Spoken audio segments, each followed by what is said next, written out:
सारे जहां से अच्छा हिंदुस्तां हमारा, सारे जहां से अच्छा हिंदुस्तां हमारा, सारे जहां से अच्छा।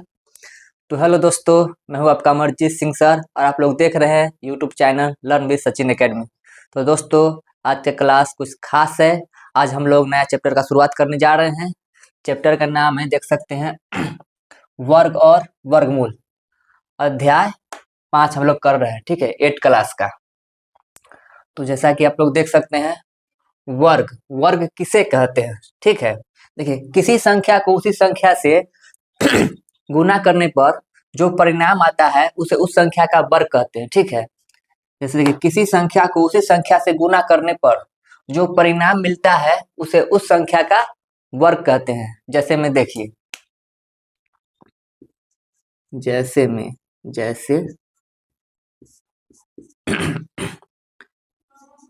ए गुने ए कितना हो जाएगा, ए स्क्वायर, ठीक है।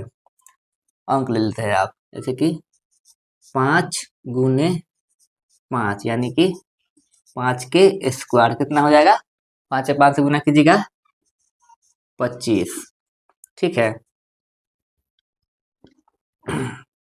ऐसे -3 ले लिए, गुने -3, तो यहाँ माइनस माइनस प्लस हो जाएगा, तो यहाँ हो जाएगा 3 के स्क्वायर कितना हो जाएगा 9, क्योंकि माइनस है तो ये प्लस हो जाएगा, ठीक है। आप लोग समझिएगा, ठीक है। 3 के स्क्वायर 9। चलिए, इसी प्रकार हम लोग आगे जानते हैं। तो जैसे कि एक चीज और हम आपको बताते हैं, किसी भी सम संख्या का वर्ग हमेशा सम संख्या होगा, ठीक है। और किसी भी विषम संख्या का वर्ग हमेशा विषम संख्या होगा, ठीक है। चलिए, अब हम लोग इससे आगे करते हैं। तो देखिए, अब हम वर्गमूल को जानते हैं, ठीक है। तो वर्गमूल क्या है, इसे देखते हैं। वह संख्या है जिसे स्वयं से गुना करने पर मूल संख्या प्राप्त होती है, इसे रूट अंडर एक्स प्रतीक से दर्शाते हैं, ठीक है, दर्शाते हैं।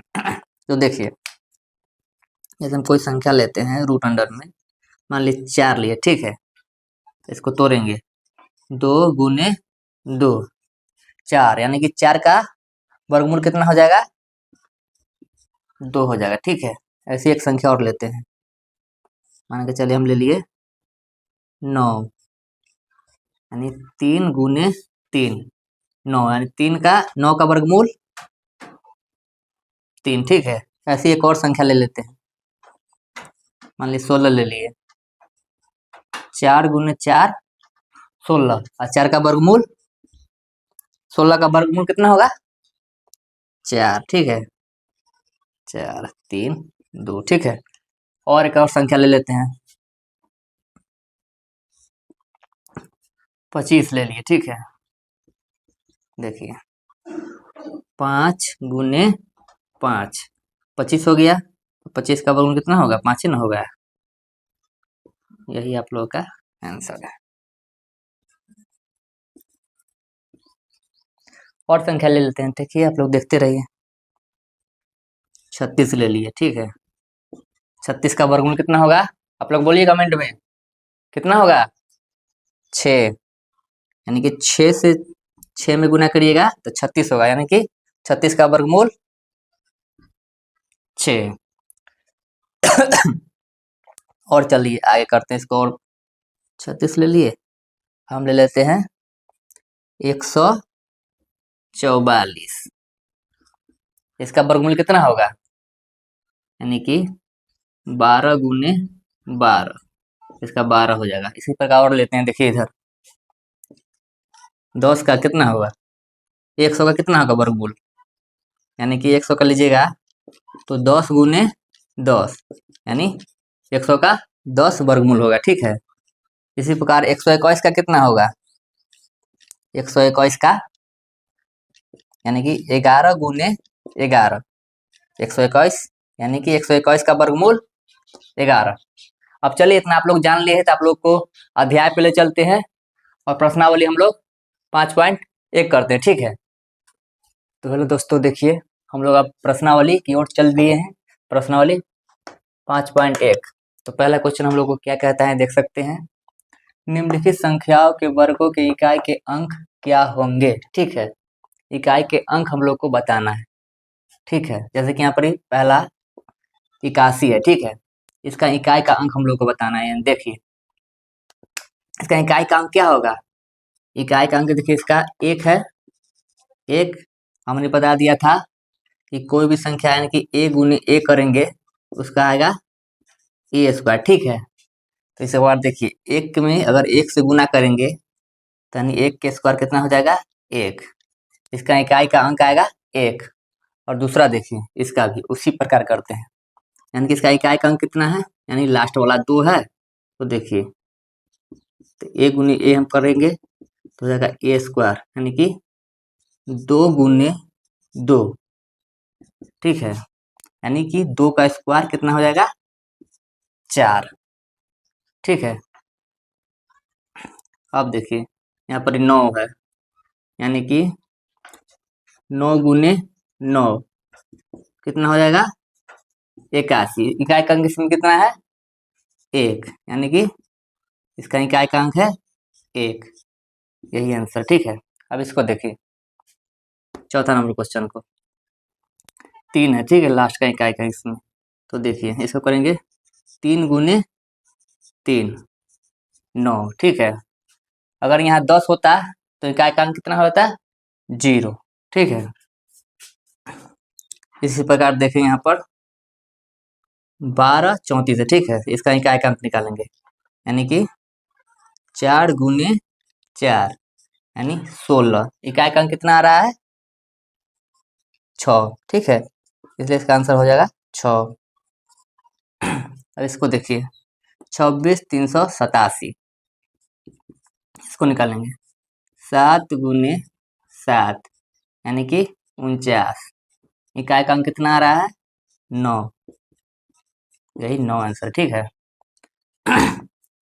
कुछ नहीं करना है, बस आपको इकाई का अंक निकाल देना है। कि 8 है लास्ट में ना, तो इसका 8 में 8 से गुना कीजिएगा 81 होगा। 81 का इकाई का अंक कितना हो जाएगा 1 हो जाएगा। ठीक है, देखिए 8 गुने 8 कितना हो गया 81। इकाई का अंक कितना आ रहा है 1। ये डी जो होता है ना, यही इकाई का अंक होता है। ठीक है, इकाई का अंक 1 हो गया। 0 है तो इसका कितना हो जाएगा, 0 में 0 से गुना कीजिएगा तो 0 ही होगा। इकाई का अंक इसका 0 ही रहेगा। ठीक है, अब यहाँ देखिए 6 12 796 इकाई का अंक इसका निकालेंगे, यानी कि 6 गुने 6 हो जाएगा 36। इकाई कितना अंक आ रहा है 6 आ रहा है ना, इकाई का अंक कितना हो जाएगा 6। ऐसे देखिए 55 555 है, इसका इकाई का अंक निकालेंगे तो वही यहाँ पर देखिए 5 गुने 5 यानी 25। लास्ट में कितना आ रहा है 5, यानी कि इकाई का अंक कितना हो जाएगा 5। उम्मीद करते हैं आप लोग ये समझ गए होंगे इकाई का अंक कैसे निकलता है।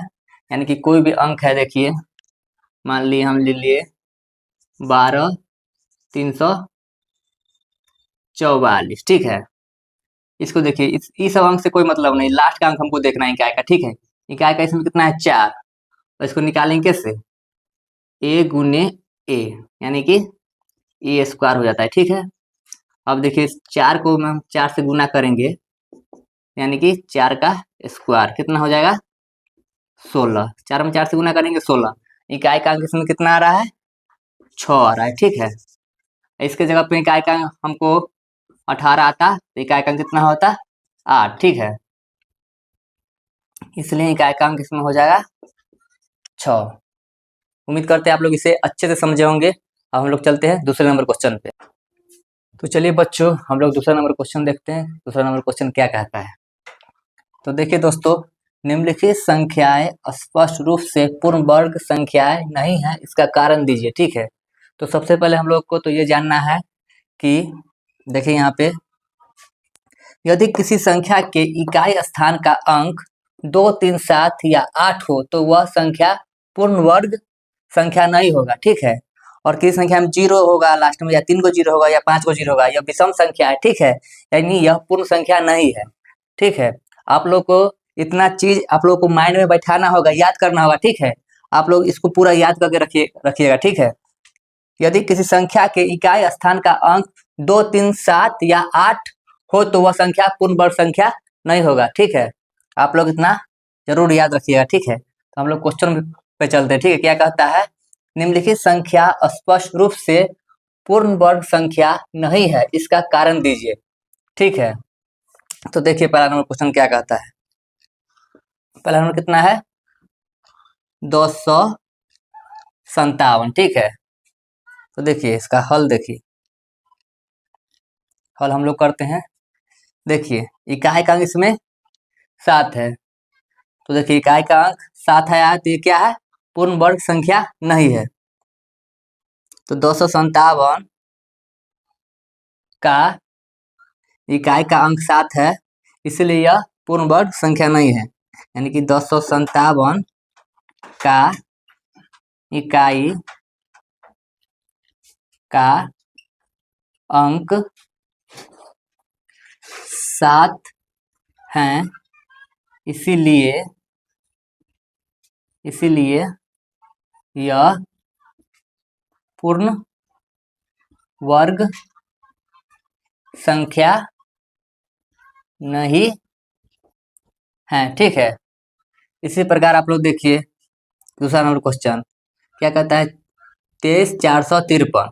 इसमें भी देखिए इकाई का अंक 3 है, तो देखिए इकाई का अंक 3 है, तो ये होगा पूर्ण वर्ग, नहीं होगा। तो आपको इसी प्रकार सबको लिख लेना है, ठीक है। इसी प्रकार लिख लेना है, यानी कि 2, 3, 4, 5, 3 का इकाई का अंक 3 है, इसीलिए यह पूर्ण वर्ग संख्या नहीं है, ठीक है। इसी प्रकार आप देखिए यहाँ पर 7928 को देखिए इसका इकाई का अंक कितना है, 8 है, तो यह भी पूर्ण वर्ग संख्या नहीं है, ठीक है। ये भी पूर्ण वर्ग संख्या नहीं है, ठीक है। इसका देखिए इकाई का अंक कितना है, 22, 22, 22 है, इकाई का अंक 2 है, तो ये पूर्ण वर्ग संख्या नहीं है। इसका देखिए इकाई का अंक 0 है, तो आप लोग देखिएगा, इसको हम बोले थे आप लोगों को याद करने के लिए, तो देखिए 0 है, 3 को 0 है, देखिए 1, 2, 3, तो ये पूर्ण वर्ग संख्या नहीं है, ठीक है। इसी प्रकार आप लोग 7वां नंबर क्वेश्चन देखिए, 89722, इकाई का अंक इसमें 2 है, तो देखिए इकाई का अंक 2 है, तो ये पूर्ण वर्ग संख्या नहीं है। इसी प्रकार यहाँ देखिए ये भी पूर्ण वर्ग संख्या नहीं है। और इसको भी देख लीजिए 8 नंबर क्वेश्चन, इसका इकाई का अंक 0 है, ठीक है, तो ये भी पूर्ण वर्ग संख्या नहीं है।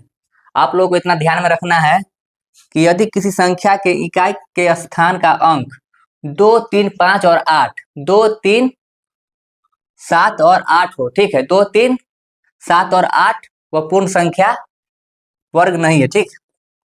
और यह भी याद रखिएगा 0 हो या 3 को 0 या 5 को 0 या विषम संख्या है या पूर्ण वर्ग संख्या नहीं है, ठीक है। अब हम लोग चलते हैं अगले क्वेश्चन पे।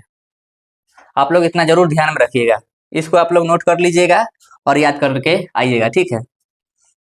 तो चलिए दोस्तों हम लोग तीसरा नंबर क्वेश्चन करते हैं। देखिए क्या कहता है, निम्नलिखित संख्याओं में से किस संख्या का वर्ग विषम संख्या होगा। तो सबसे पहले देखिए सम संख्या का वर्ग हमेशा सम संख्या होगा, ठीक है। दूसरा देखिए विषम संख्या का वर्ग हमेशा विषम संख्या होगा, ठीक है, विषम संख्या होगा। तो देखिए सम संख्या कौन कौन है, यहाँ लिख देते हैं विषम संख्या, विषम, एक तरफ लिखते हैं यहाँ पर ही सम, ठीक है। तो देखिए विषम संख्या नहीं हो गया, 1 हो गया, 3 हो गया, 5 हो गया, 7 हो गया और 9 हो गया, यानी कि 1 का स्क्वायर 1, 3 का 9 और 5 का स्क्वायर 25 और 7 का 49, 9 का 81, ठीक है। सम संख्या देखिए, यानी कि हो गया 2, 4, 6, 2, 4, 6, 8 और 10। तो देखिए तो इतना 4, 4 का स्क्वायर 16, 6 के 36, 8 के 64 और 10 के 100। तो देखिए हम लोग को उतना आप लोग समझ गए हैं, विषम संख्या का स्क्वायर होता है ये और सम संख्या का स्क्वायर होता है ये। देखिए क्वेश्चन क्या कह रहा है, निम्नलिखित संख्याओं में से किस संख्या का वर्ग विषम संख्या होगा। तो पहला नंबर क्वेश्चन देखिए 431 है, ये सम संख्या है कि विषम संख्या, आपको देखने से ही पता चल रहा होगा ये विषम संख्या है, ठीक है, क्योंकि 1 है लास्ट में, तो एक कितना कौन होता है, विषम संख्या होता है, ठीक है। तो ये हो गया विषम संख्या। दूसरा देखिए क्या कहता है 226, कितना है 226, देखिए से पता चल रहा है कि लास्ट में 6 है, यानी कि ये सम संख्या है, देख सकते हैं सम संख्या लिख दिए थे, सम संख्या। तो हमको विषम संख्या बताना है, ठीक है, बाकी सम संख्या नहीं बताना है, विषम संख्या, इसको नहीं लिखते हैं, ठीक है। तीसरा नंबर देखिए 700, 7, 7, 7, 9, ये क्या है विषम संख्या, ठीक है। देखिए विषम संख्या, तो ये विषम संख्या हो गया और ये हो गया सम संख्या, ठीक है। तो हमको इसमें 2 ही विषम संख्या मिले हैं, एक तो 431 और दूसरा 7, 7, 7, 9, ठीक है। अगर आप लोगों को क्लास अच्छा लगा होगा तो आप लोग लाइक कमेंट शेयर करके जाइएगा और चैनल पर पहली बार जुड़े होंगे तो सब्सक्राइब करके जाइएगा। जय हिंद, जय भारत, वंदे मातरम। मिलते हैं आप लोगों से नेक्स्ट क्लास में।